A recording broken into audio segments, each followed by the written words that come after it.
টাকা দিবে বলে মেশিন বিক্রি করে ফেলে কোম্পানি ৪,০০০, ৫,০০০, ৩০০, ৩৫০, ৫০০ এমন করে মেশিন বিক্রি করে, লাখ লাখ টাকার মেশিন বিক্রি করে।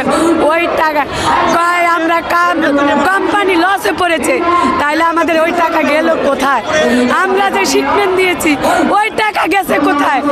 আমরা যে কাজ করছি ওই টাকা গেল কোথায়? এটার উত্তর কি কেউ দিতে পারবে? দিতে পারবে না, কেউ দিতে পারবে না এসব উত্তর, কারো কাছে নেই। প্রশাসন, পুলিশ বাহিনী এরা কেউ পারবে না, কিন্তু এরা তো ঠিকই। পুলিশের সাথে আপনাদের কি হয়েছে? আজকে আমরা গেছি এখান থেকে, আমরা দীর্ঘত কেউ 3 দিন ছিলাম, কেউ 2 দিন ছিলাম, তাই আমরা দীর্ঘত যাবত এখানে আমরা সবাই কইছি আমরা এখানে সবাই চলে গেছে, আসে না। আমরা বলছি আমরা শ্রম মন্ত্রণালয়ে যাব, যে আমরা ওইখানে ঘেরাও করব, যাতে আমরা আমাদের পাওনাটা পাই, আমাদের পাওনাটা আমগরে মিটিয়ে দেয়, আমাদের মালিককে বুঝায় আমাদের পাওনাটা যেন তারা পাইয়ে দেয়। এই আশায় আমরা গেছিলাম ঘেরাও করার জন্য। আমরা কারো ভাঙচুর করিনি, কারো গায়ে হাত দিইনি, কোনো গাড়ি ভাঙিনি।